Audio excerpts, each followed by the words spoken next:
Queridos hermanos, hermanas, me alegra verles, saludarles a todos los que están presentes en esta clase, los que están ausentes y ven la clase grabada. La verdad que es un gusto poder volver a vernos, saludarnos por este medio. Bueno, estamos ya en la recta finalísima de la segunda mitad del tercer trimestre, consecuentemente también de nuestra materia. Así que bueno, gracias a Dios porque nos ha permitido tomar un tiempo de reflexión, de ir tomando en mi entendimiento plena conciencia de la importancia de la defensa de nuestra fe en medio de un mundo donde, con el debido respeto, está a la deriva.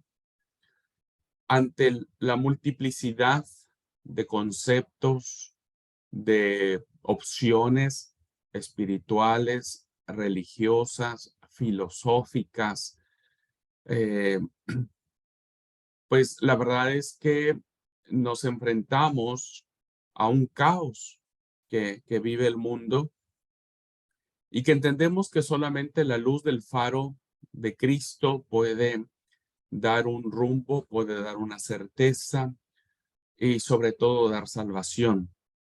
Así que de ahí la importancia, hermanos, de que ninguno se amedrente ante los embates que la fe cristiana pueda tener, pero ninguno se escandalice por eso tampoco.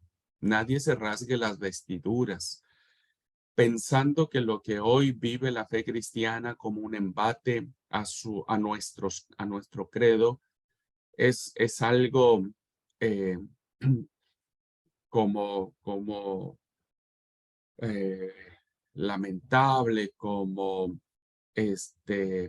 inconcebible.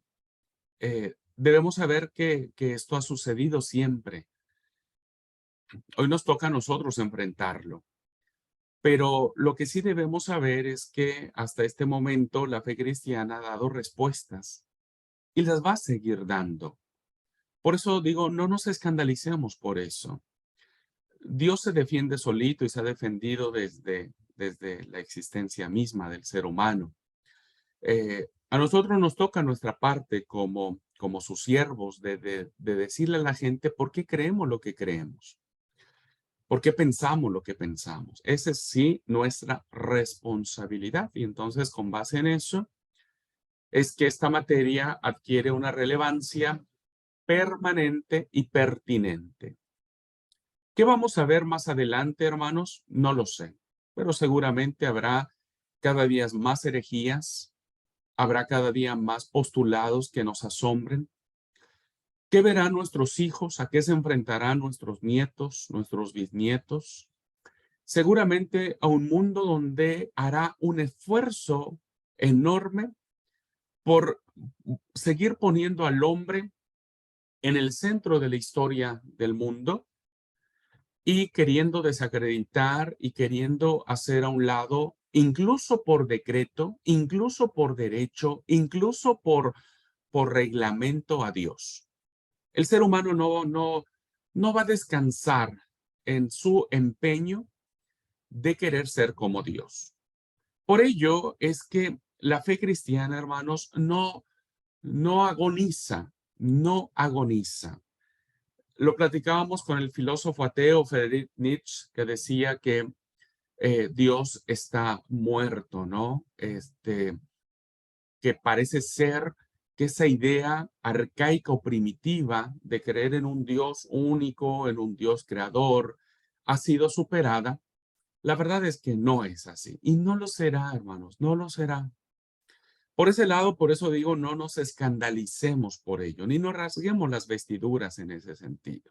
Más bien, asumamos con responsabilidad la etapa que nos toca y guiemos a nuestros hijos y a los hijos de nuestros hijos, a la iglesia misma, a entender y a pensar la importancia que tiene conocer nuestra fe cristiana para que a partir de allí podamos defenderla.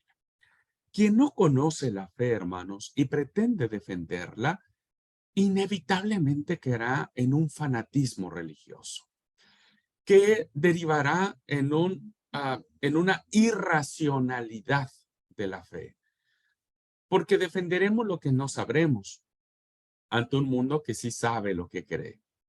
Por eso es indispensable que sigamos reflexionando, es indispensable que cada materia que usted curse en este seminario, que cada libro que usted lea, que cada vez que respire la palabra, pueda tener perfectamente claro la importancia de estar preparados, la importancia de leer.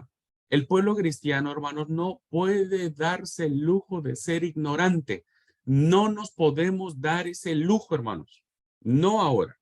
No podemos ser ignorantes de nuestra fe, de nuestro credo y de las escrituras que respaldan nuestro pensamiento. De ahí entonces que les animo, les suplico encarecidamente que no bajen los brazos, no se sientan amedrentados, no se sientan avasallados ante aquellos que probablemente sepan más que nosotros, ¿no? Ante aquellos que probablemente sientan que ganaron cuando nos acorralan en un pasillo sin salida respecto de sus postulados, de sus razonamientos. Ustedes no sufran por eso, porque aunque para, para quien no cree en Dios, para quien desacredita las escrituras, cree que ha ganado la discusión, lo cierto es que no ha ganado el derecho sagrado de la enseñanza que la vida misma ha dado a través de los siglos. Dios siempre abrirá una puerta trasera en esos callejones sin salidas intelectualoides para ah, hacer que la fe en Jesucristo se mantenga hasta que Él venga. Así que, eh, como dijo un hermoso himno, ustedes saben que la mayoría de los himnos tienen un sentido militar. No sé si ustedes han dado cuenta, porque la mayoría de los himnos, hermanos, se han escrito en épocas de guerra. Y por eso muchos himnos tienen como ese sentimiento de, como el famosísimo himno que nos encanta a todos de firmes y adelante, tienen ese sentido, ¿no? De estar firmes como un soldado que no tiene que romper el frente cuando el enemigo avanza. Bueno, firmes y adelante, la iglesia y los cristianos tenemos que estar. Ajá. Dios no está muerto, pero no permitamos que demos la sensación de que muchos cristianos sí han asistido al velorio. Eso no lo podemos permitir, jamás, jamás. Bueno, teniendo como base esta premisa, hermanos y hermanas, de la importancia que tiene que usted siga leyendo, siga preparándose y con humildad, con reverencia, pero con decisión defendamos lo que creemos. Voy a tocar hoy un tema que no lo pretendo abordar evidentemente desde el marco filosófico, porque eh, la filosofía en términos griegos derivan en sofismas. No voy a entrar en ese terreno, ¿no es cierto? Donde seguramente a muchos les encantaría entrar en el terreno del sofisma, que el sofisma es una verdad que muchas veces se sustenta con muchos tintes de error o de confusión, eh, pero sí es importante que lo abordemos, ¿ok? Y lo que vamos a ver ahora tiene que ver con la postura de Dios,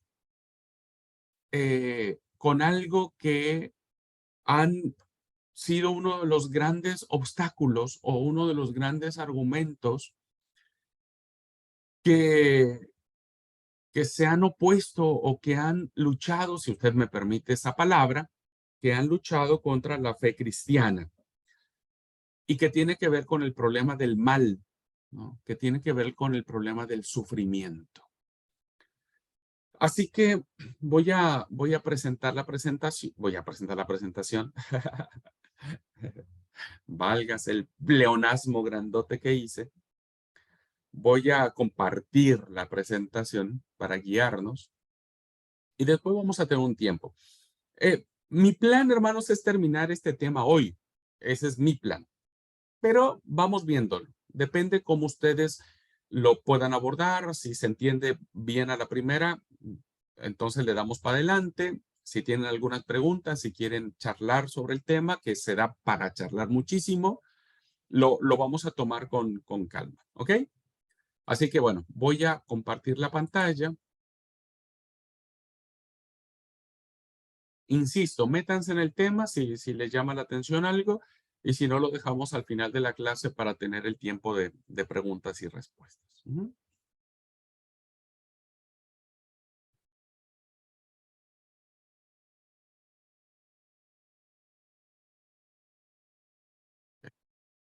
¿Pueden ver la presentación? ¿Sí? Ok, gracias. Bueno, esta pregunta, siendo muy honestos, no solo ha sido un gran obstáculo que muchos encuentran para entender la fe cristiana y ocupan esta pregunta y siendo muy honestos con mucha razón para atacar la fe cristiana. Por el otro lado, debemos reconocer que aún nosotros mismos nos costaría mucho trabajo y permítanme decirlo, hermanos, lo voy a decir desde mi propia experiencia de que he sido pastor durante muchos años y he visto el sufrimiento en muchas formas y de muchas maneras, y aún me sigue costando trabajo poder dar una respuesta satisfactoria a esta pregunta. ¿Por qué Dios permite el mal? ¿Por qué Dios permite el sufrimiento? Entonces vamos a entrar en un terreno donde al menos yo, no sé ustedes, usted tiene toda la libertad del mundo para plantear sus propias conclusiones y defenderlo como usted quiera hacerlo, pero al menos desde mi trinchera quiero reconocer con humildad que no pretendo dar absolutos en este tema ni respuestas satisfactorias. Si usted las tiene, buenísimo, y estaría bueno que las pudiéramos compartir, ¿no? Pero trataremos de acercarnos lo más que se pueda a la óptica de Dios para que Él pueda ayudarnos a responder esta pregunta que, insisto, no la podemos ah, trivializar. Ojo con eso, hermanos, ¿eh? Ojo con eso. A veces los cristianos trivializamos tanto esta pregunta que damos respuestas muy superficiales. Y lo vamos viendo ahora. Ok. Entonces, permítame hacer el encuadre de, de por qué deriva esta pregunta y cuál es pues básicamente lo que motivaría o lo que mueve a buscar una respuesta y tratar de entender a quienes la usan como un pretexto para negar la fe. ¿Por qué sufren los inocentes? Déjenme hacerle un par de preguntas. Insisto, pueden sonar retóricas, puede abarcar o explicarse desde la filosofía, desde la fe, desde la experiencia, de donde ustedes quieran pararse. Eso se los dejo a ustedes. Párense donde quieran, ¿ok? Donde quieran, para que tratemos de encontrar un poco las respuestas. ¿Por qué sufren los inocentes? Uno estaría de acuerdo que el que hizo mal, el que mató, el que asesinó, el que, el que violó, el genocida, el parricida, el que ha hecho algo eh, tan ah, condenable, podríamos justificar, entre comillas, su sufrimiento. Pero ¿por qué el inocente? ¿Por qué el que no ha hecho nada? ¿Por qué el, el bebé de brazos? ¿Por qué el minusválido? ¿No? porque el que no puede defenderse, porque el que no tiene ni la fuerza ni los instrumentos suficientes para alzar la voz. ¿Por qué sufren los inocentes? Interesante pregunta, ¿no? Insisto, vuelvo a repetir, lo voy a decir. Tal vez muchos ya tienen una respuesta. Desde mi muy humilde trinchera, me sigue costando trabajo encontrar una respuesta. Segunda pregunta, ¿por qué hay guerras? ¿Por qué hay guerras donde miles de personas inocentes mueren o quedan amputadas, quedan lisiadas, quedan traumatizadas? Hemos conocido casos, infinidad de casos de excombatientes que vieron de primera mano el horror, que vieron de primera mano la muerte de su compañero, de su amigo, o tener que haber matado a mujeres, a niños, ¿no? ¿Por qué los de saco y corbata o los de estrellas condecoradas, ¿no? Detrás de un escritorio deciden el destino final de un montón de gente que con una bomba, con un cohete, con un misil, etcétera, etcétera, terminan con la vida de aquellos que ni se meten en cuestiones políticas? ¿Por qué? Seguimos en este encuadre, ¿no? De mirar la realidad y lanzar estas preguntas. ¿Por qué hay niños que nacen con problemas congénitos? Usted no sabe, hermanos, el dolor que produce el tener que ir a un hospital neonatal, a un hospital pediátrico. Quienes hemos tenido la oportunidad de ungir a niños, de orar por ellos, de ver a las familias, a los padres rotos, quebrados, quebrados, hermanos, quebrados, sin esperanza, mirando al infinito, al vacío, viendo cómo sus hijos sufren cada vez que tienen que volver a intubarlos, que tienen que volver a, a medicarlos, a inyectarlos. El bebé llora, los niños, esa miradita de papi, porque a mí, porque hay niños, hermanos, que están en los hospitales con problemitas de corazón, niños que nacen con enfermedades de deformación, eh, con retraso madurativo, retraso mental. ¿Por qué ellos? ¿Por qué ellos? Es una pregunta que tal vez quienes no hemos tenido un contacto directo, no entendemos la gravedad de la pregunta y mucho menos la respuesta, ¿no? Pero la verdad es que es muy fuerte. ¿Por qué ellos? ¿Por qué no darles la oportunidad de que ellos se valgan por sí solos en la vida?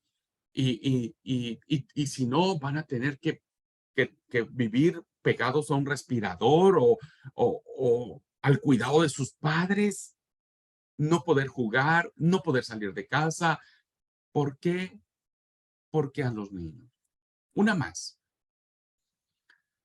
¿Por qué hay tantos seres humanos, tantas desgracias? A veces las vemos nosotros en los, ¿cómo se llama? En las noticias, cuando se dan los desastres naturales, ¿no?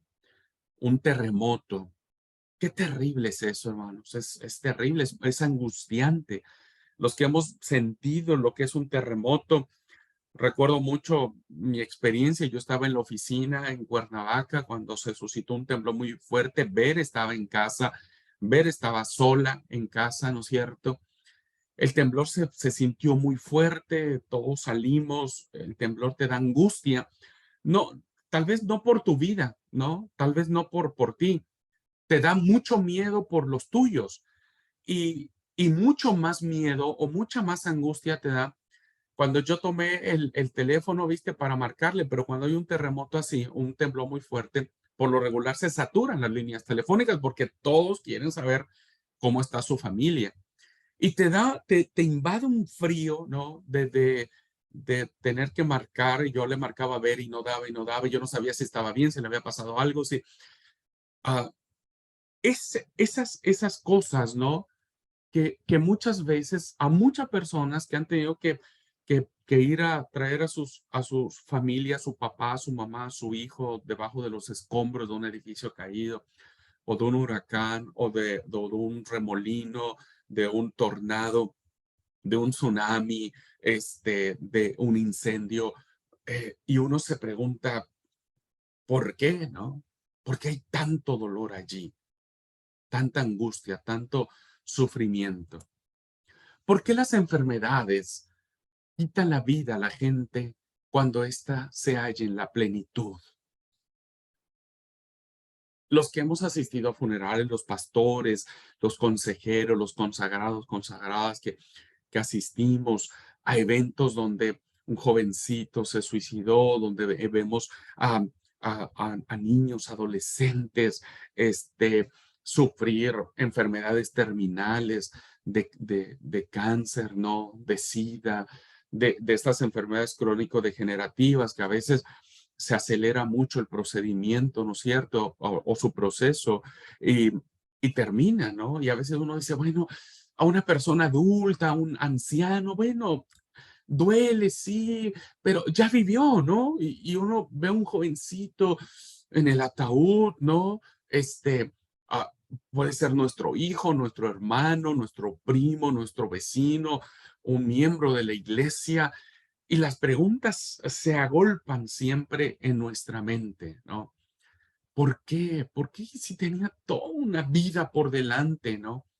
¿Por qué el tumor tuvo que llevárselo de esa manera? ¿Por qué papá murió de esa forma? ¿Por qué mamá tuvo que morir? No se merecía morir. Si era la mujer más buena del mundo, ¿por qué tuvo que morir en esas condiciones, no? Y, y todas estas situaciones de ausencias y de quitarte las cosas de un abrir, cerrar de ojos, te plantean, ¿no? Las preguntas en la mente. ¿Por qué tanta hambre? ¿Por qué tanta miseria en los pueblos? Usted, bueno, hasta ahorita vi, pero bueno, era solamente es una pregunta. No sé si ustedes vieron una foto muy, recorrió, no encuentro, pero ustedes búsquenla si quieren en internet. Un fotógrafo muy famoso que tampoco recuerdo el nombre, hermanos, pero me sé la historia, fotografió a un niño en África desnutrido. Ustedes han visto esas fotos, esos nenes que tienen la piel pegada a los huesos literalmente. Y esa foto que fue muy galardonada y fue muy premiada por no sé quién, ¿no? Se veía el niño en cuclillas, ¿no? Comiendo algo del piso y junto a él un buitre, un sopilote, ¿no? Junto a él. Es una foto que aparece y creo que la hemos visto todos, me parece a mí, ¿no?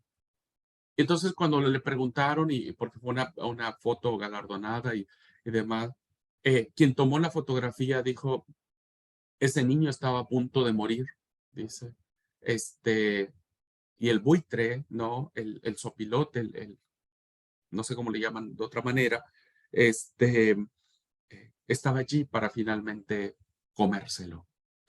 Y la historia es impactante, hermanos, porque este fotógrafo terminó suicidándose tiempo después, porque no pudo soportar que él no haya hecho algo por ese niño, ¿no es cierto? Y por cuando uno está muy de lleno con estas realidades, hermanos. Miren, eh, a quien no nos pasa, quienes no salimos de nuestra casa, no entendemos la profundidad que tienen estas preguntas y sobre todo esta última pregunta. ¿Por qué hay tanto mal? ¿Por qué hay tanto sufrimiento en este mundo? ¿No? ¿Por qué? Y estas interrogantes que tienen que ver con el sufrimiento humano, que tienen que ver con una realidad palpable. No estamos hablando de conceptos, no estamos hablando de ideas, no estamos hablando de filosofías. porque sufre lo mismo el ateo que el cristiano, pasa el mismo proceso, el proceso, el gnóstico que el piadoso, ¿no? Y estas preguntas nos llevan a una mayor. Si Dios es todo amor, toda bondad, toda misericordia, si es omnipotente, si es todopoderoso, si Él puede hacer que las cosas cambien de la noche a la mañana, la pregunta que resumba, ¿no?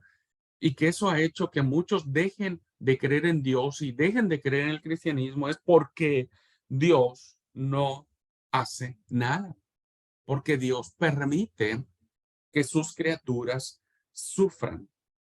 Y esto ha permitido que muchas personas pongan en tela de duda la existencia de Dios. Por eso la gran mayoría de los ateos, hermanos, no es que nacieron ateos, todos fueron creyentes, todos. Solo que en el proceso, cuando se enfrentaron a estas cosas que estamos viendo en la pantalla, pues se dieron cuenta de que no encontraron respuestas suficientes a sus preguntas, ¿no? Y esa famosa pregunta que todos nos hacemos, ¿no? Dios, ¿por qué? ¿Por qué? ¿Por qué a mí? ¿Por qué a él? ¿Por qué a nosotros? Dios no existe. Alguien me comentaba, un amigo mío, pastor, me decía que él estaba ministrando a una mujer que ella le dijo, yo dejé de creer en Dios porque fue una mujer violada, violentada, golpeada, con todas las cosas en contra. Y ella decía, si existiera Dios, si hubiera existido Dios, Él no hubiera permitido que yo viviera todo eso, ¿no? Por eso dejé de creer en Dios. Por eso la gente odia a Dios. Por eso la gente está enojada con Dios. Y no solo ateos, hermanos, ¿eh? No solo filósofos, no solo gnósticos. Muchos cristianos viven enojados con Dios, viven tristes con Dios, viven ah, culpando a Dios por las cosas que pasaron. Por eso este tema es fundamental que podamos entenderlo. Y insisto, no lo quiero abordar desde el punto de vista de los sofismas, sino más bien desde un punto de vista pastoral. Ustedes saben que yo casi termino predicando en mis clases, pero abordémoslo también de esa manera, ¿no? Bueno, vamos a ir desmenuzando un poquitito todo esto. Las preguntas están, todavía no llegamos a las respuestas, pero ya planteamos cuál sería como que el encuadre, ¿no? De experiencia, el encuadre sensorial que mueve a todos aquellos que terminan diciendo Dios no existe, ¿no? Dios no existe. Por todo esto. Y como no hay respuestas, pues decimos que Dios no existe. Bueno, vamos a ir desmenuzando un poquitito más el concepto. ¿Cuál es la naturaleza del problema? Y aquí sí voy a entrar un poquito en el campo de la filosofía, porque es en la filosofía, hermanos, en estos sofismas de entrar en estas pregunta, respuesta, respuesta, pregunta, pregunta, respuesta, que se convierte como un infinito, ¿viste? Como que nunca llegas a una conclusión, porque la filosofía se encarga siempre de eh, hacer mucho más grande el problema en mi entendimiento. Bien, en la antigua Grecia, ya desde ahí empezaron los grandes filósofos a reflexionar sobre el mal. Esto no es nada nuevo. Y fue en esta civilización de la antigua Grecia donde hay un filósofo por excelencia que bueno, los que hemos cursado cualquier nivel de escuela hemos visto, que es Epicuro. Él decía algo interesante y voy a traerlo a la clase, y Epicuro es más o menos el que está allí en la pantalla. Y él decía esto, miren, vamos a tratar de entenderlo un poquitito. Es filosófico, finalmente. Dice, o Dios quiere quitar los males y es incapaz. O sea, Dios sí quiere quitar el mal que existe en el mundo, pero no puede. Él es incapaz. Esa es una probabilidad. Vamos a entrar en el mundo de las probabilidades. Por eso el O, ¿no? La vocal O. Ujú. Primera probabilidad. O Dios quiere quitar los males, pero es incapaz. No puede hacerlo. Segunda probabilidad. O Él es capaz, es decir, es todopoderoso, tiene todo el poder, pero no quiere. Esa es una segunda posibilidad o probabilidad. Sí puede, pero no le place, ni le importa. Le importa un pepino lo que le pase al mundo. Tercera probabilidad. O él ni quiere y ni es capaz. Esa es una tercera probabilidad que se plantea respecto del actuar de Dios, ¿no? Es decir, no quiere hacerlo y tampoco puede hacerlo. O sea que estamos ante un Dios ah, bien atado de manos o ante un Dios bien indiferente. Cuarta probabilidad, dice Epicuro. O él quiere y es capaz. Es decir, si puedo y si quiero. Si quiero o si puedo. Esa es otra probabilidad. Sigo leyendo lo que dice Epicuro. Si él quiere y es incapaz, entonces es un Dios débil. Es un Dios débil. Lo que no concordaría con el carácter del Dios en el cual la gente cree. Porque nosotros creemos en un Dios poderoso, omnipotente, ¿no? Entonces, si nos manejamos en la probabilidad de que Dios sí quiere quitar el mal, sí quiere arreglar el sufrimiento del mundo, pero es incapaz, entonces es un Dios bien débil, es un Dios inferior, es un Dios de muy baja categoría. Y bueno, eso en el pensamiento cristiano pues no puede ser. ¿Okay? Ahora, manejémonos en la otra parte. Si Él es capaz, o sea, tiene el poder para hacerlo, pero es indiferente, entonces, según Epicureo, Él es envidioso. Es envidioso, es un Dios envidioso, es un Dios que dice, no te doy lo que yo puedo hacer, no, no te lo doy, arréglate como puedas, pero no te lo voy a dar. Y según esta definición, también está en desacuerdo con lo que Dios es. Perdón, ahí me faltó una S escribir. Lo que también está en desacuerdo con Dios. Vámonos a la tercera probabilidad. Si Él ni quiere ni es capaz, entonces se juntan los dos antivalores. Es envidioso y es débil. Y por lo tanto, ni siquiera tiene la categoría de Dios. Porque un Dios o quiere o puede, pero no puede ser ninguna de las dos cosas, ¿no? Ahora, en la cuarta que estamos manejando, si él quiere y es capaz, lo que es idóneo, solo de Dios, entonces la pregunta filosófica es, ¿de dónde se originan los males? ¿De dónde? ¿Y por qué él no los elimina? Si la última definición sería la correcta, según Epicuro y según la fe cristiana, que entendemos que Dios quiere y puede, ¿no? Entonces, el problema filosófico es quién origina el mal. Y entonces el mal está, si Dios no lo origina, entonces Dios no está bajo el control de todas las cosas, porque entonces hay algo que se le escapó de las manos. Y si el mal está fuera de Dios, entonces Dios no es todopoderoso, porque hay algo que él no puede controlar, que es el mal. Estoy entrando en un terreno filosófico que, insisto, no pretendo ir más allá, porque eso plantearía otras interrogantes, ¿no? Y si él tiene el poder para hacerlo, ¿por qué no quita todo esto? Entonces, estamos en un gran problema, dice Epicuro, ¿no?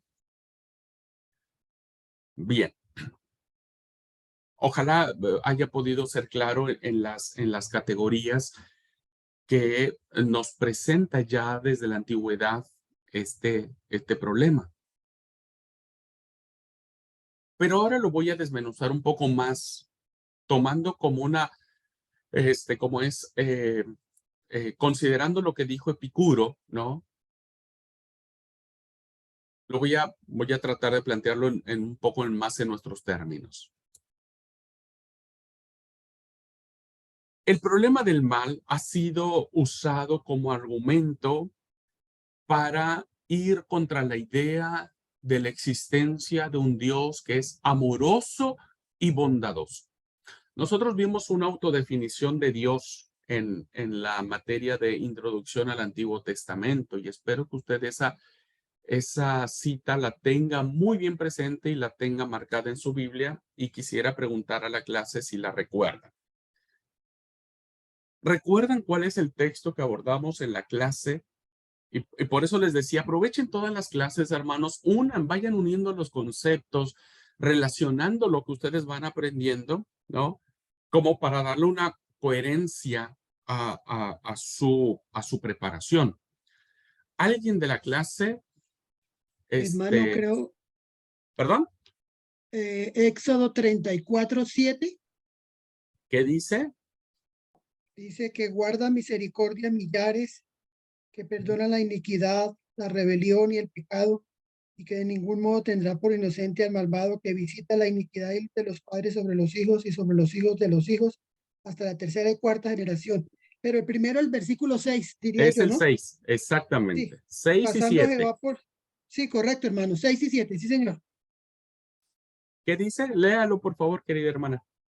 Bueno, dice, y pasando Jehová por delante de él, proclamó, Jehová, Jehová, fuerte, misericordioso y piadoso, tardo para la ira y grande en misericordia y verdad, que guarda misericordia a millares, que perdona la iniquidad, la rebelión y el pecado, y que de ningún modo tendrá por inocente al malvado, que visita la iniquidad de los padres sobre los hijos y sobre los hijos de los hijos, hasta la tercera y cuarta generación.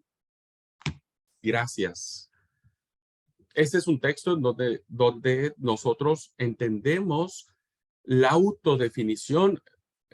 Ya expliqué esa parte en esa clase. No podemos definir a Dios, obvio que no, porque Dios no se encierra en un concepto, pero considerando un poco que podríamos partir de allí sobre la idea de lo que es Dios, bueno, esto se contrapone con todas esas preguntas que hemos planteado, con lo que nos planteó Epicuro, y el razonamiento que siguen es esta forma de entender a Dios es el siguiente. Ellos que dicen, ¿cuál es el razonamiento que se ha seguido en cuanto al problema del mal y del sufrimiento versus el Dios bondadoso y amoroso? Primero, la fe en Dios asume que Dios es bueno, es decir, Él no soporta el mal. Dios es bueno. Estoy viendo las premisas, cómo las van desarrollando. Se asume que Dios es bueno, y si Él es bueno, entonces Él no podría o no debería soportar el mal, la maldad, porque consecuentemente va en una discordancia de eso. Segundo argumento, vean cómo va a ir de manera progresiva. Dios es sabio, por tanto, Él no podría haber creado un mundo en el que haya cosas malas. Dios es sabio. Y entonces Él no podía haber creado cosas en el mundo donde existiera la maldad. Dios es todopoderoso. Por ende, Él no podría permitir que haya cosas que sean obstáculos a su poder. Siguiente argumento. Sin embargo, el mal existe. O sea, se dice que Dios es bueno porque no soporta el mal. Es sabio y no pudo haber creado cosas malas. Es todopoderoso y tendría que tener todo bajo control. Sin embargo, cuando vemos el mal, todo es una contradicción. Todo es una contradicción. Porque dice, el mal existe, esto es evidente, nadie lo puede negar, ni nosotros mismos los cristianos podríamos negar estos sucesos. Y entonces, ¿qué es lo que plantea o se plantea con base a estos razonamientos de la inexistencia de Dios? Es que se contradice la bondad de Dios y desafía el poder que él tiene. ¿Qué es lo que le decía? Entonces el mal, como no está bajo el control de Dios y no está desbordado, entonces Dios no es Dios. Dios vendría a ser como una simple y mera categoría, nada más. Algo que está allí de adorno, pero no es todopoderoso porque hay algo que se escapa a su poder. Y entonces, ¿qué es lo que se plantea? Por tanto, dada la existencia del mal, que nadie puede negar, es irracional asumir que hay un Dios bueno, sabio y poderoso.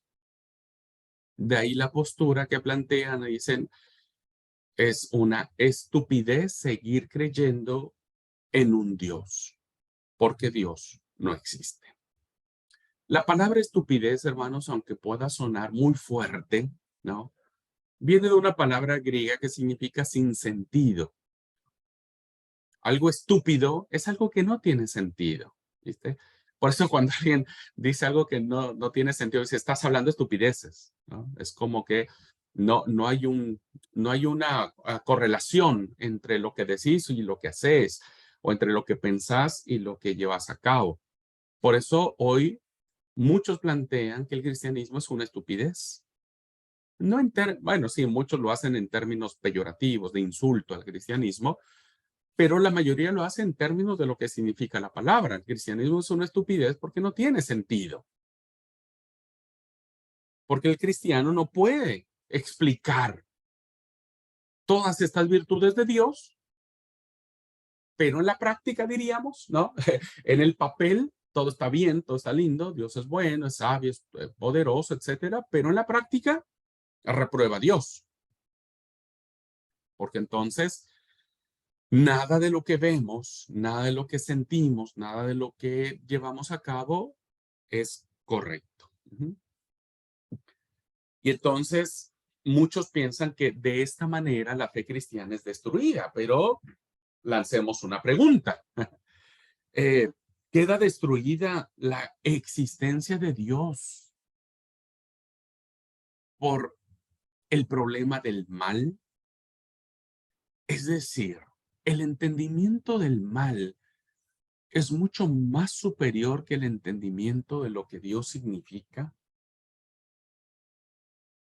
Ya tenemos que empezar a revirar los cristianos un poquitito, ¿no? Ya vamos entonces a la contrapuesta a aquellos que nos dicen que nos dicen que somos estúpidos. ¿De qué manera los cristianos, hermanos, podemos argumentar que el concepto de Dios bueno sigue manteniéndose intacto, sigue manteniéndose vigente, aun cuando exista, aun cuando esté presente la realidad del mal? El punto de vista cristiano de que Dios es bueno y omnipotente, ¿no? Nos va a permitir a nosotros defender la postura del por qué existe el sufrimiento. Y, y sobre todo, no solo el papel que juega Dios en todo esto, sino más bien el papel protagónico, el rol protagónico que asume el ser humano. que ese es un factor que quienes niegan la existencia de Dios por estos factores no lo toman en cuenta. No, ese es un factor que falta en la ecuación de ellos, porque entonces ahí pierden. Cuando entra ese factor en la ecuación, es decir, el ser humano en la ecuación de la responsabilidad del mal, entonces se destruye el argumento de la inexistencia de Dios, que eso es lo que me permito plantear ahora.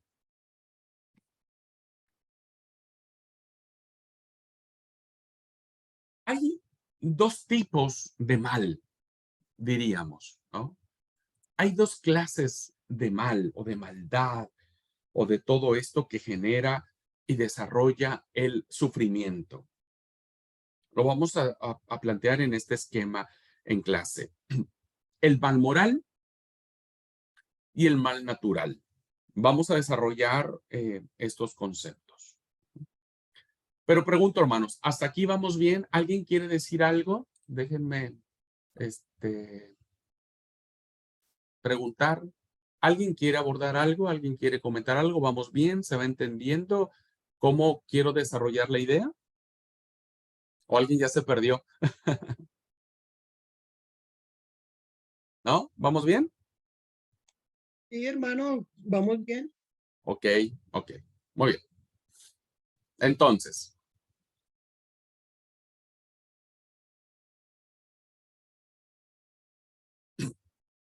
cuando hablamos del el mal moral, hermanos, nos estamos refiriendo a las acciones libres. Nos estamos refiriendo a las acciones donde el ser humano es moralmente responsable de su actuar. Hay una ley en física que dice que a toda acción corresponde una reacción. Esa es una ley, no es ninguna teoría, es una ley.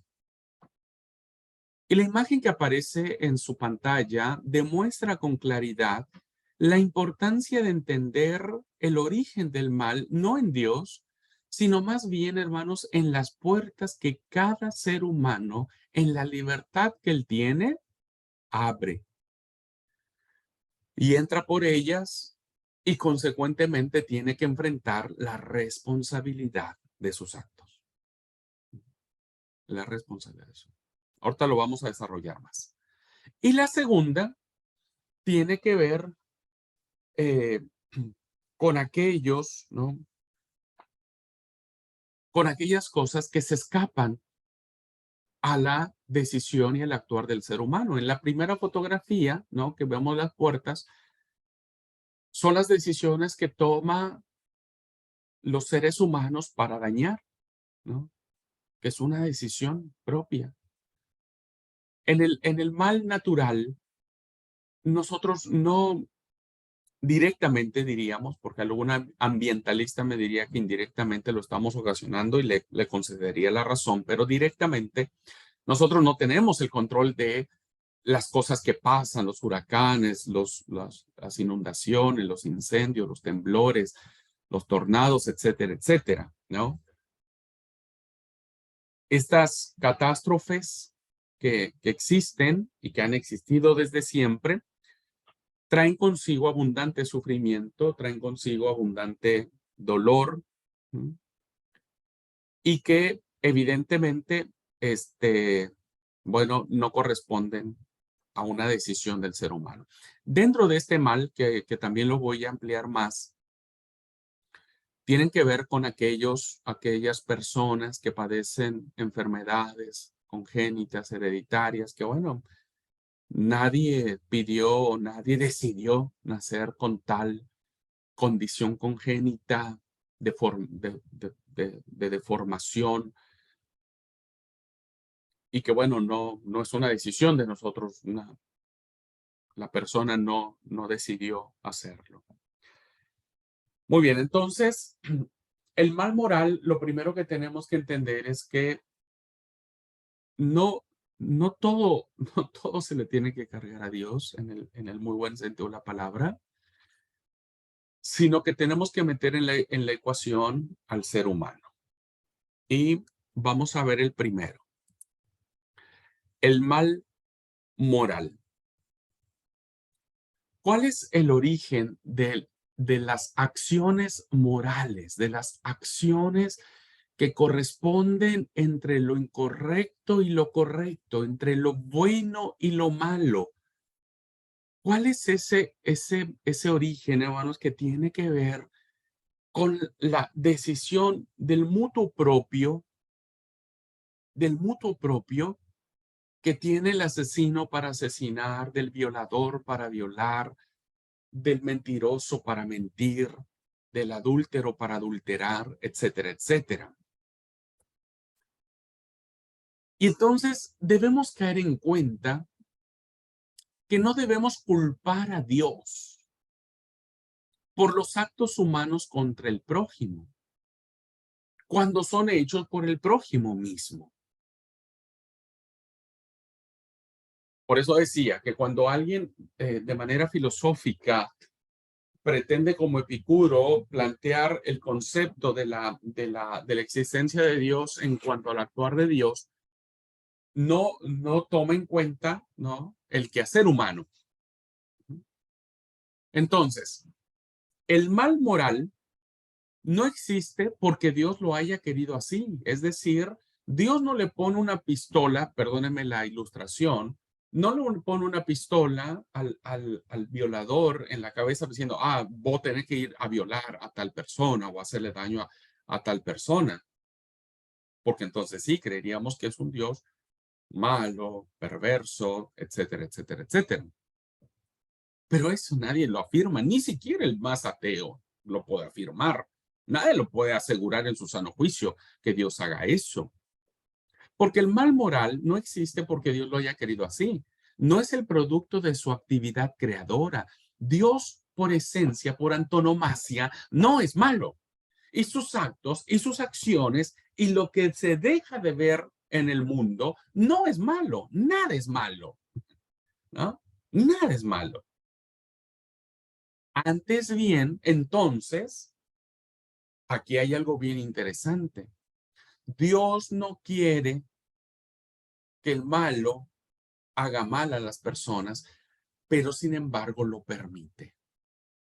Cuando alguien me dice a mí, cuando alguien, los que hemos sufrido cosas de niños y que siempre nos preguntamos, Dios, ¿por qué no hiciste algo para cambiar esto? ¿Por qué permitiste que yo sufriera? ¿Por qué permitiste que pasara esto, que me violentaran, que abusaran de mí, que me golpearan, que me explotaran, que, en fin, etcétera? Un montón de cosas, ¿no? Entonces, uno llega a la conclusión de decir, ¿por qué lo permitiste? Y este es el meollo del asunto. No lo quiso. Dios no quiso que eso pasara en tu vida, en mi vida, etcétera, lo que pasa en el mundo. Sin embargo, lo permite. Y como vamos a ver más adelante, Dios hace algo mucho más grandioso que el hecho de solo permitirlo. Porque el origen del mal, hermanos, cuando Dios crea al hombre, lo creó de manera perfecta, lo hizo sin maldad. Eso lo leemos claramente en el texto sagrado, ¿no?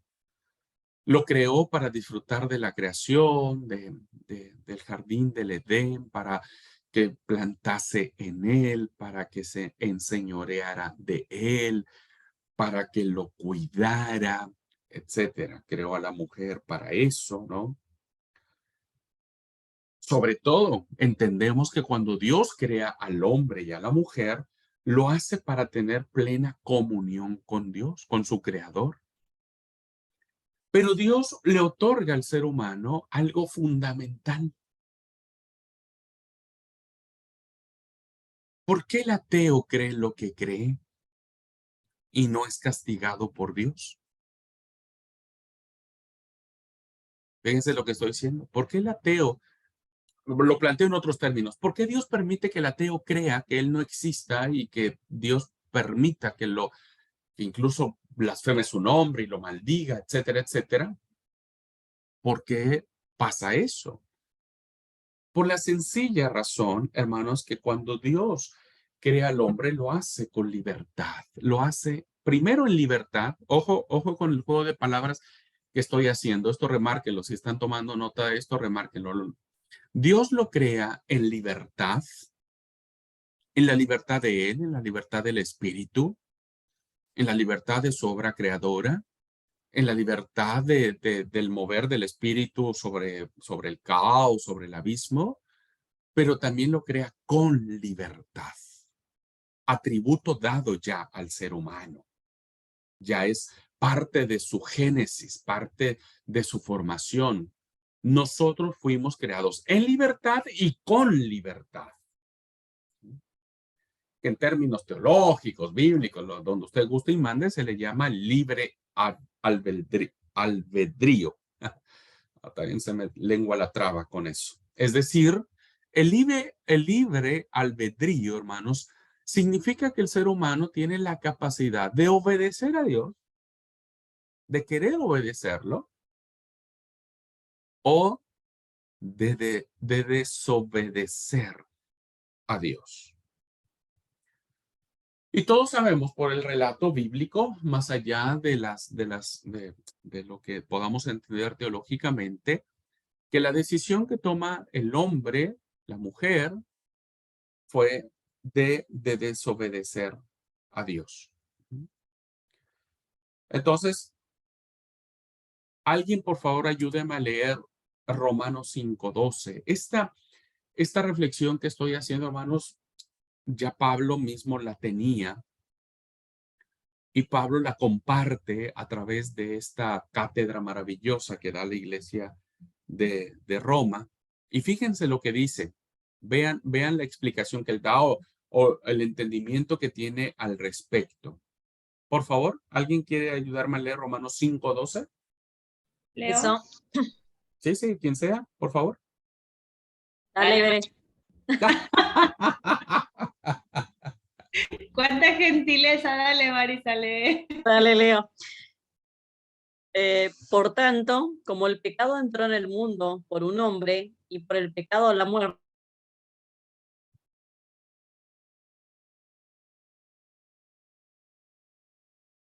Muy bien. Vamos a leer la primera frase y ahí encontramos la razón. por Dice, tanto, como el pecado entró en el mundo por un hombre y por ¿por el quién? pecado la muerte. Claro, el mal. Primero el mal y luego el sufrimiento, ¿no es cierto? Pero ¿por quién entró, hermanos? Por un hombre. Por la libertad que Dios le otorgó al ser humano. Porque Dios hizo a hombres y mujeres en libertad y con libertad. Y esto, amigos míos, nos coloca en la maravillosa premisa de que no somos robots ante Dios. Es decir, que Dios nos programe, ¿viste? Y bueno, Marisa, vos vas a hacer esto, Bere va a hacer lo otro, Gabriel va a hacer aquello, y bueno, estamos ya todos reprogramados, ¿no? Tampoco somos piezas de ajedrez en el tablero del designio divino. No somos piezas que nos va moviendo Dios para ganar el juego, ¿no? Y dice, bueno, ahora voy a mover el alfil, la torre, el caballo, el peón, muevo la reina, el rey, por donde yo quiero, porque quiero ganar el juego. Pablo, trayendo a colación la responsabilidad que el ser humano ha tenido ante la muerte, que ese es el sufrimiento, viene por el acto de desobediencia que el mismo ser humano ha causado.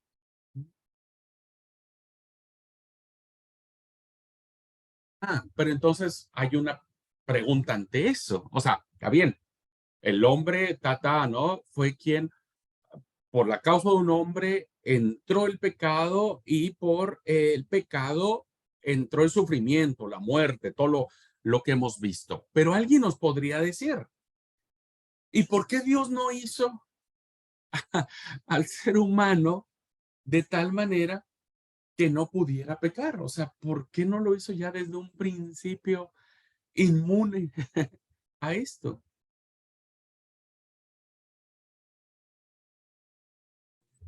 Porque nos dio libre albedrío y cada uno decide si haces el bien o haces el mal. Ujú. Y porque no cabe duda, hermanos, a ver, díganme algo. ¿Ustedes creen que Dios pudo habernos hecho así? Es decir, Dios pudo habernos programado para no pecar. ¿Pudo haberlo hecho el Señor? Sí, lo pudo haber hecho Claro. porque Él es Dios, es el creador. ¿Pudo? Él nos diseñó, dice que estando en el vientre de nuestra madre, nos diseñó y no hizo falta nada. Así como nos Él hizo pudo Él, haberlo hecho Él lo tranquilamente, pudo haber hecho. pero no lo hizo. ¿Por qué no lo hizo? Y traigo a la clase una frase que me encantó y que nos da mucha luz al respecto, que tiene que ver con este escritor, J.B. Phillips, y él dice, el mal está inherente en el don arriesgado del libre albedrío. Esta es la explicación. ¿Se logra entender lo que dice esta frase, hermanos, hermanas? Déjenme verlos un poquitito. ¿Se logra entender lo que dice esta frase? El mal está inherente en el don arriesgado del libre albedrío. ¿Dios sabía que el hombre iba a pecar? Es muy probable que sí, porque Dios sabemos que lo sabe todo, ¿no es cierto? Pero Dios, hermanos, tenía que tomar una decisión. O crea un robot, o una pieza de ajedrez, o crea un hombre con el don de elegir, sabiendo que existe la posibilidad que este tipo meta la pata. Y entonces tomó la segunda opción. ¿Se entiende, hermanos? Entonces Dios toma la segunda opción. ¿Quién es el responsable del mal? ¿Dios? No, no, lo absoluto. Él tomó el riesgo y él sabía que si él nos daba el don, pues fíjense, me encanta la frase que usa Phillips, el don de darnos el libre albedrío, Dios sabía que existía la posibilidad, la alta posibilidad o probabilidad de saber que el hombre iba a tomar malas decisiones, iba a tomar la decisión de querer desobedecer a Dios. El amor es algo voluntario. De otra manera, no sería amor. Repito, el amor es algo voluntario. Porque si no, de otra manera, estaríamos hablando de otra cosa, pero no de amor. Entonces, si tomamos esta premisa como válida, entenderemos que Dios desea que nosotros lo amemos a Él de manera libre. Porque fuimos creados en ese concepto de libertad. El hombre decide amar a Dios y disfrutar las consecuencias de su amor, o el hombre decide desobedecer a Dios y enfrentar o afrontar las decisiones que él mismo tenga. Él no quiere interferir bajo ninguna circunstancia en la decisión o en nuestra capacidad de decidir si lo amamos o no. Él no quiere interferir en eso. Él quiere que lo amemos de manera libre, que podamos elegirlo, sino en producir un consentimiento voluntario para elegir el bien antes que el mal. Cuando alguien elige el bien antes que el mal, es porque ha tomado la decisión de amar a Dios.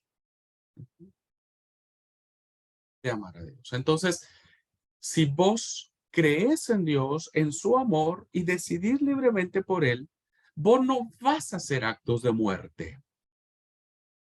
¿Se entiende? Vos no vas, ustedes y yo no vamos a hacer actos de muerte ni de maldad.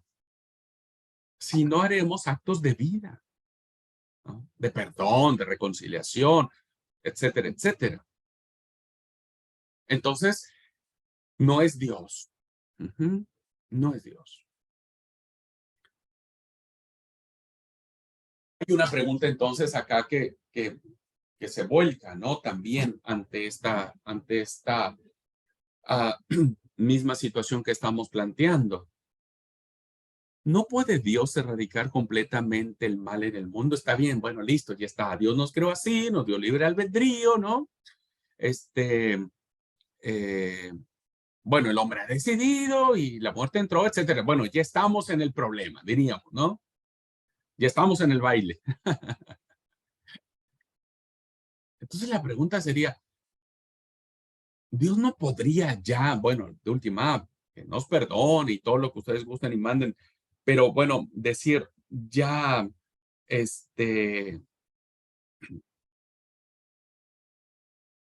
podés acabar con todo esto, listo, que termine. ¿No puede Dios erradicar completamente el mal en el mundo? Yo pensaría que Dios sí puede. Yo pensaría que Dios sí puede. Pero antes de pensarlo de una manera frívola, de una manera trivial, permítame decirlo, porque bueno, claro que Dios puede hacer un montón de cosas. Además, no un montón de cosas. Dios puede hacer todas las cosas. Pero antes de eso, antes de pensar y decir, no, de que Dios sí puede sacar y eliminar completamente el mal del mundo para que ya nadie más sufra, debemos recordar lo que él nos dijo a través del profeta Jeremías en el libro de Lamentaciones, capítulo 3, versículo 22. ¿Alguien que quiere leerlo para mí, por favor?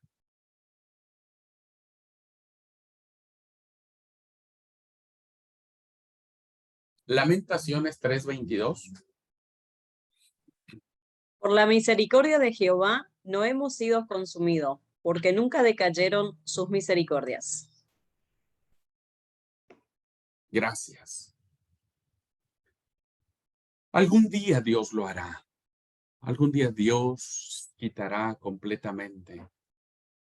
Pero aun cuando el mundo ha hecho mal, el ser humano ha elegido mal contra Dios, aun cuando nosotros mismos, hermanos, vamos a plantearnos, vamos a meternos en el bolso, aun cuando nosotros mismos hemos hecho lo contrario delante de Dios, en vez de crear vida, hemos sembrado muerte, discordia, hemos hecho cosas que ha traído consecuencias lamentables, hemos tenido conductas deslenables, aun cuando somos cristianos, no hemos tenido un buen testimonio, etcétera, etcétera, etcétera.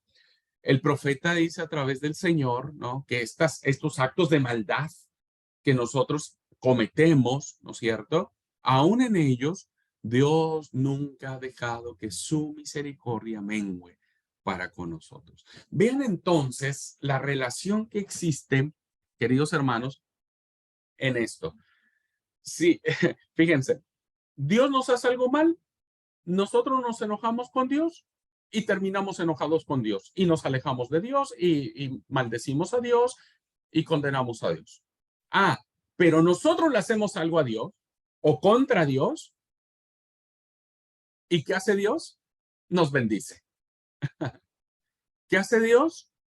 Nos sigue mostrando su misericordia. Entonces, que me perdone cualquier persona que pretenda sostener que no cree en Dios por el tema del mal.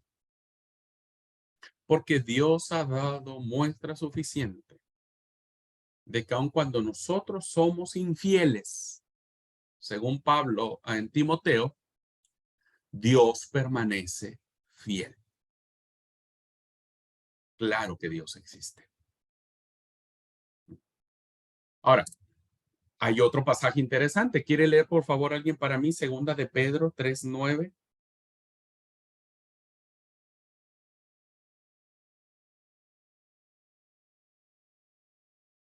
Segunda carta del apóstol Pedro, capítulo 3, versículo 9. Leo yo, pastor. Sí, por favor. Segunda de Pedro 3:9 dice, el Señor no se tarda en cumplir su promesa, según algunos entienden la tardanza, sino que es paciente para con ustedes, no queriendo que nadie perezca, sino que todos vengan al arrepentimiento. ¿Quién es el malo de la película entonces? Ajá. No, es Dios. O sea, él está esperando. Él puede cambiar todo esto y sí, lo puede hacer. Pero Él quiere que la gente venga y que se arrepienta y que lo busque y que lo ame. Y bueno, ahí entra el papel, el quehacer de la iglesia para alcanzar al perdido, etcétera, etcétera. Ujú. ¿Se entiende, hermano? ¿Se va entendiendo? Dios puede hacerlo, pero no lo va a hacer porque Él sabe que si lo hace, algo no estaría bien. Y ya voy a ir al receso porque ya vi la hora ahora. Y bueno, cuando me emociono me sigo. Pero antes de ir al receso, explico un poquitito lo que quise decir. Si Dios hiciera esto ahora, hermanos, y dijéramos, bueno, listo, Dios, no sé, le pasó la lavandina al mundo, ¿no?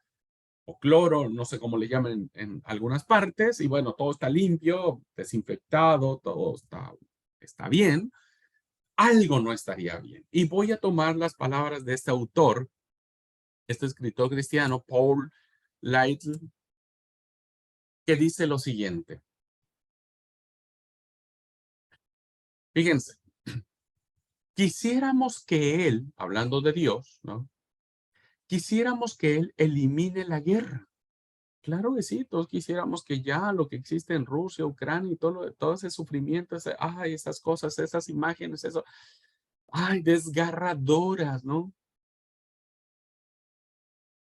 Dice este autor, queremos que él elimine la guerra, pero que no se acerque demasiado a nosotros. Es decir, a ver, arregla un poquitito las cosas mal, pero no te acerques demasiado a mí. No te quiero mucho en mi vida. Dice este autor, si Dios erradicara el mal del universo, su acción sería completa e incluiría nuestras mentiras e impurezas personales, nuestra falta de amor y hacer lo bueno. Porque fíjense, hermanos, y esto es algo muy interesante que plantea el autor. El mal no solamente está en el que hace la guerra, el que viola, el que mata, etcétera. También está en nuestras mentiras. Está en nuestras vidas que no están alineadas. O sea, todo aquello que no está bien en nosotros, ¿no? Aquellas cosas que seguimos haciendo mal y que seguimos autojustificándonos, diciendo, no, pero estoy bien. Yo no estoy haciendo mal. Bueno, todas esas cosas, dice el autor, también tendría que sacarlas Dios. ¿Se entiende? O sea, tendría que barrer con todo el mal que existe en el mundo, pero también con nosotros. Supongamos que Dios decretara que a medianoche de hoy todo el mal sería quitado del universo. La pregunta es, ¿quién de nosotros estaría aquí después de la medianoche?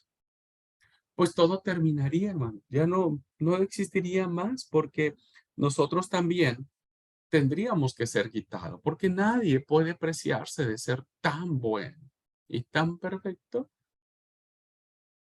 a menos que sea ya redimido, cuerpos transformados, cuerpos glorificados, como dice la palabra. Entonces, ¿puede Dios erradicar el mal en el mundo? Puede hacerlo, pero no cuando nosotros decidamos hacerlo. Dios tiene planes, Dios tiene propósitos para nuestra vida.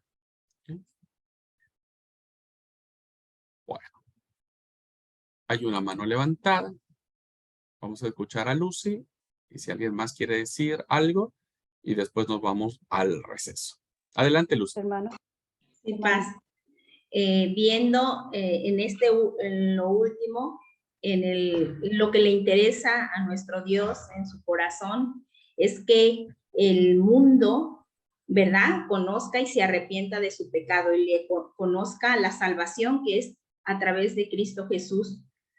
Yo creo que, hermano, el ser humano, cuando vive en el pecado, se hacen todas esas preguntas y no alcanzan a entender que Dios ha sido bueno y que sigue siendo bueno y que su gracia amorosa está presente. Él nos llamó a cada uno de nosotros. Venimos a este mundo no por casualidad, venimos con un propósito, a dar a conocer a Dios a través de Jesús. Jesús, cuando vino a la tierra, lo dio a conocer. Él no se metió en discusiones. Yo creo que yo en lo personal hablo como en el ministerio que yo tengo, ¿verdad? Yo no discuto con los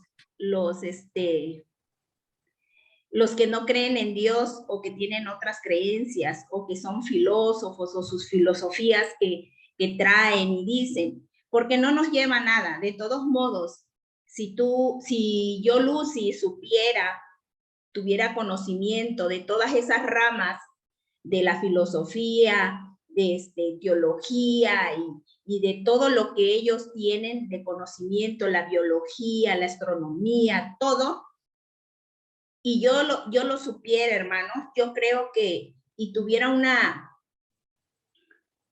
plática o querer convencerlos, y yo ganara la discusión, les puedo asegurar que no se convertirían a Cristo. El apóstol Pablo nos enseña a través de sus cartas que nos da ejemplos y nos insta a que no entremos en discusión. Y yo quisiera leer este pasaje de Timoteo, primera de Timoteo, capítulo 6, del 3, verso 3, 4 y 5. Dice el apóstol Pablo a Timoteo: si alguno enseña otra cosa y no se conforma a las sanas palabras de nuestro Señor Jesucristo y a la doctrina que es conforme a la piedad, está envanecido. Nada sabe, delitará acerca de sus cuestiones y contiendas de las palabras, de las cuales nacen envidias, pleitos, blasfemias, palabras sospechas, disputas necias de hombres corruptos de entendimiento y privados de la verdad. Yo creo que aquí el autor del libro, hermanos, lo hace con esa pasión porque él sabía a lo que se dedicaba. Y yo creo que a él le había sucedido muchas situaciones, yo creo, de algunos que se cuestionaban esas cuestiones de por qué las guerras, por qué el sufrimiento en los niños, por qué los niños de cáncer, por qué los que se están muriendo de hambre. Yo creo que todo eso también lo cuestionaban en aquellos tiempos. No es nada nuevo. Y el apóstol nos dice también en la carta de segunda a Timoteo 2, verso 23, dice: pero desecha las cuestiones necias e insensatas, sabiendo que engendran contiendas. Dios, a través de su palabra y a través de estos sabios discípulos, Dios nos ha enseñado a eso, a no llegar a discusiones. Bien lo decía usted, que lo que está más interesado Dios es que el hombre se arrepienta de la vida pecaminosa que lleva, porque Él está dispuesto a cambiar la vida, pero hay hombres que no le dan la oportunidad a Dios. Y yo creo que si no tienen en su corazón, en su corazón a Cristo, a nada si nosotros discutimos con un ateo o con alguien que tiene otra filosofías necias, porque lo dice su palabra. Es lo que quería yo comentar. Yo creo que nos tenemos que sí enfatizar y hacer siempre, buscar dar a conocer a nuestro Dios, hablándole de su amor, que entienda el ser humano, que Dios les ama, y si creen o no creen, bueno, ya es cosa de ellos. No tenemos que demostrarle a nadie si existe o no existe Dios. Ok, Lucy, gracias por tu comentario. Pienso que espero que ustedes hayan entendido toda la clase, que cuando hablamos de apologética, no estamos hablando de tener que enfrascarnos en discusiones que desvirtúan la fe y el evangelio. También espero que como clase hayamos podido entender que no se trata de hacer ni prosélitos, ni tampoco se trata de hacer de la fe un ring. Todos tenemos muy claro que nuestra misión como cristianos es compartir el evangelio, compartir a Jesús. Ustedes están teniendo muchas herramientas para eso, porque finalmente la misión de la iglesia es esa: que todos vengan al conocimiento de la verdad a través de Jesucristo.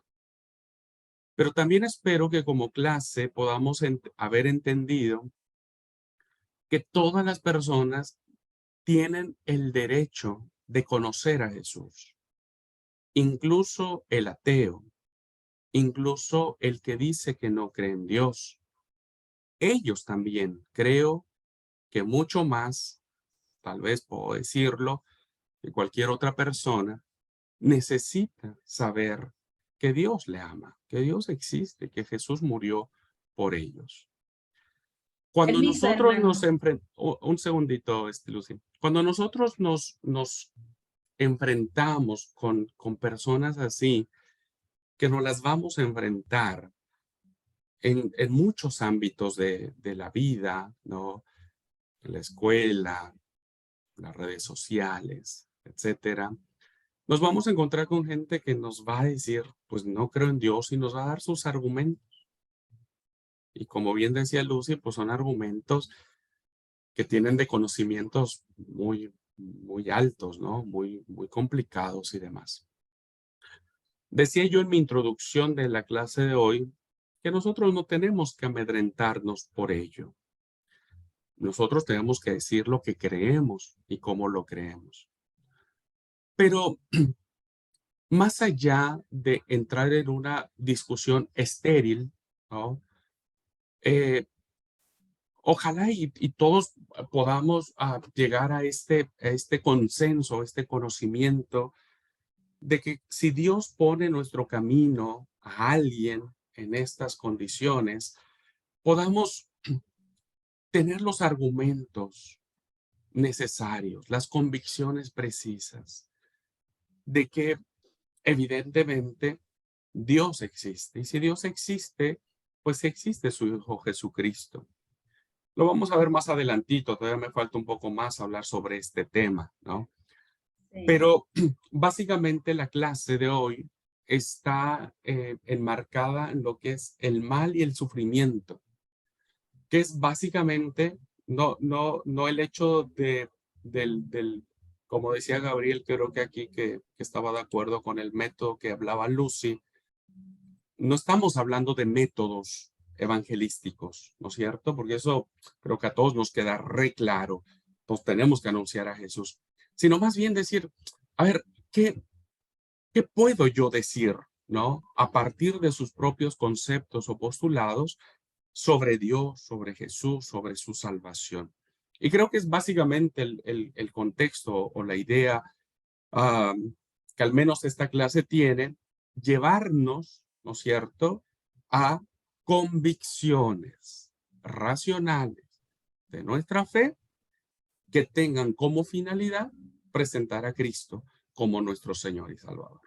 Todos sabemos, queridos hermanos, que no hay salvación fuera de Jesucristo. Yo quiero Y- comentar algo, hermano, para cerrar con mi idea que yo tengo. O sea, Ok.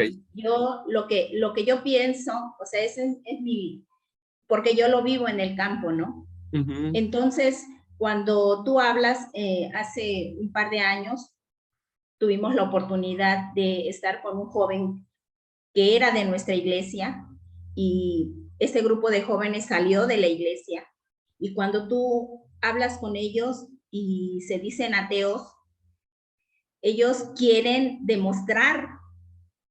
demostrarnos a nosotros, los hijos de Dios, con sus argumentos filosóficos, con sus argumentos que ellos tienen, pero ellos no quieren que nosotros también les demostremos con, en este caso, lo que tenemos, las Santas Escrituras.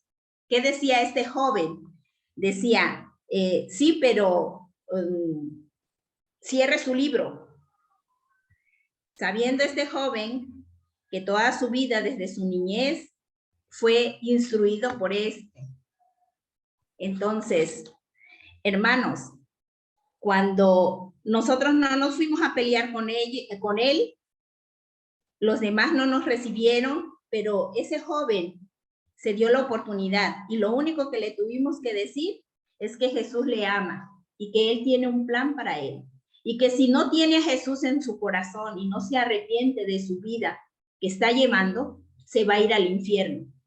Y que Él le ama y Él puede perdonarle y le está esperando con mucho amor porque le ama y tiene planes para él y para su futura familia.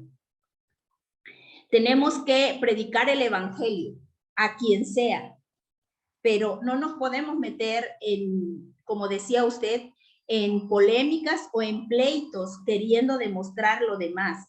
Lo sabemos y tenemos que defender. Desafortunadamente, hermanos, se van a encontrar muchos, si se encuentran con lo que no cree, ¿verdad? Con un ateo, se van a encontrar y no van a querer que este libro, que es obsoleto para ellos, que no sirve, que no es verdad, tú le demuestres. Entonces, Claro, si ellos claro. pueden, ¿verdad?, usar sus argumentos, ¿por qué nosotros no podemos usar este libro?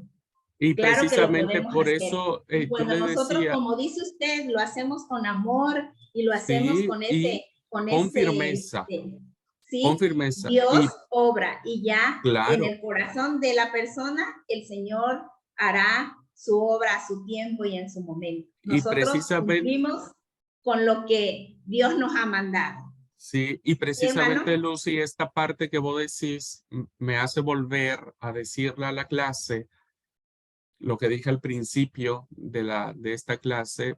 Nosotros no nos podemos dar el lujo de desconocer ni nuestra fe, ni de dónde nace la fe.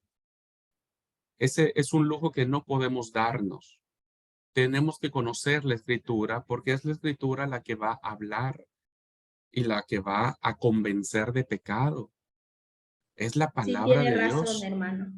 Y en la medida en que nosotros conocemos la palabra, cuando alguien nos dice, cierra tu libro, usted puede decir, yo te lo voy a cerrar si querés, pero lo que me vas a oír hablar es de ese libro.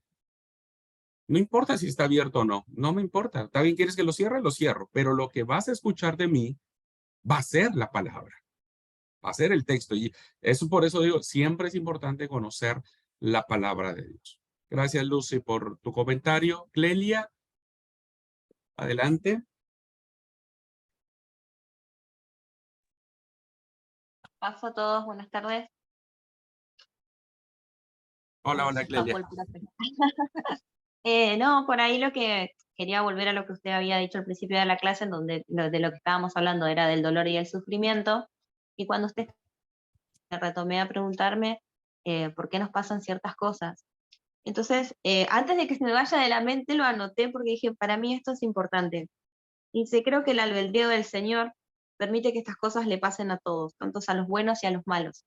Entonces me puse a pensar en los buenos y en los malos, y cómo nosotros por ahí a veces, en la maldad que nosotros tenemos, a veces nos alegramos que le pasen cosas malas a los malos, y cuando las cosas malas les pasan a los buenos, nos ponemos tristes. Y yo creo que el Señor, cuando le pasan cosas malas a los malos, siente la misma tristeza que cuando le pasan las cosas malas a los buenos. Y creo que nosotros deberíamos pensar de esa manera, porque nosotros clasificamos en buenos y en malos, como clasificamos en ricos y en pobres. Y para el Señor no existe eso. Para el Señor somos todos iguales. Entonces, Él nos hace pasar por las mismas situaciones a todos. Nosotros hacemos esa clasificación de bueno o malo, porque nosotros ya tenemos más o menos el valor del el que hace lo bueno es bueno, y el que hace lo malo le tienen que pasar cosas malas. Y en realidad no. Eso era por ahí lo que quería compartir de las preguntas que usted había hecho al principio. Gracias, gracias. Sí, cada uno, no quiero adelantar la frase que traigo para la segunda mitad de la clase, pero va por ahí en ese sentido, ¿no? Nadie puede saber el valor de la cicatriz sin antes haber vivido la herida. Y a partir de esas experiencias, uno cataloga, si se puede llamar de esa manera, a la reacción que uno tiene ante el mal y ante el sufrimiento, a partir de eso. Gracias, Clelia. Beren, y luego leo lo que escribió mi hermano Pedro y Gabriel en el chat. Hola hermanos, pasa a todos, buena tarde. Bueno, no, yo solamente quería comentar que en relación al tema del mal moral, lo dijiste bien claro y creo que todo viene a raíz del pecado, ¿no? Lo leímos en Romanos. El hombre siempre ha querido justificarse y queriendo siempre culpar a alguien, pues culpa a Dios, ¿no? Si Él es todopoderoso, bueno, ¿por qué Él no hace lo que creemos que tendría que hacer? Pero más claro, para mí no pudo haber quedado que en ese amor que Dios nos ha tenido, nos regaló la oportunidad de decidir a todos, ¿no? Y creo que a veces no valoramos ese privilegio que Él nos da. Y creo que el hecho de cada uno ir tomando decisiones a lo largo de la vida, llega un punto en el que muchos tenemos que solamente vivir justificándonos, ¿no? Y tiene que algo que ver con lo que decía Clelia, yo lo pensaba igual. O sea, a veces nosotros tomamos malas decisiones que después nos llevan a volver a decidir, alejarnos de Dios, y eso nos va llevando, es como una cadenita que no tiene fin. Alejarnos a vivir cosas peores y al final terminamos echándole la culpa a Dios, ¿no? Pero insisto, creo que el hecho de que Él nos haya dado la libertad de poder elegir es porque Él nos ama profundamente, y creo que a veces ni nosotros mismos como seres humanos, creo, nos tenemos tanta confianza, tanta fe, por así decirlo, como Dios no las tiene, porque por algo Él nos regaló ese privilegio. Él creo que todavía tiene esperanza en muchos de nosotros, en muchas personas que por ahí conocemos que le niegan, que le rechazan, que no quieren saber de Él, porque Él espera que todavía al final decidamos por Él, que sigamos decidiendo, que nos mantengamos firmes en lo que ya hemos decidido.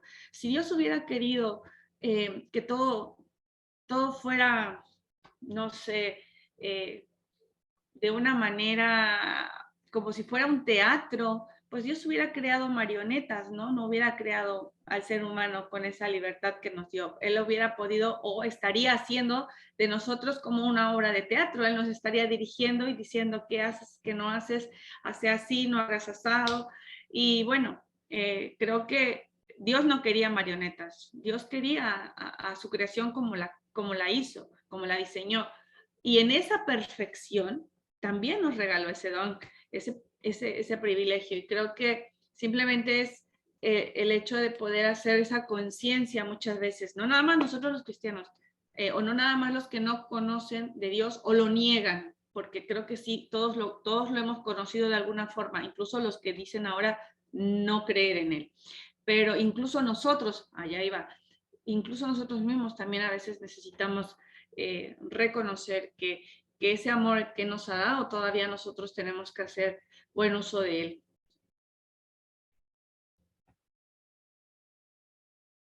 Gracias, Bere. Sí, marionetas no, como decía, ¿no es cierto? Ni robots ni peones de ajedrez. Hombres y mujeres hechos en libertad y con libertad, que eso es fundamental. Bueno, mi hermano Pedro dice, a veces pensamos que el cristiano debería vivir una vida sin conflictos ni problemas. Leer la primera parte del conocidísimo Salmo 23. Jehová es mi pastor, no me faltará.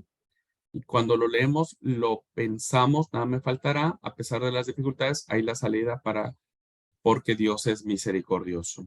Lindo argumento para demostrar, ¿no es cierto?, que aún en la necesidad Dios es fiel. Dios siempre será nuestro pastor.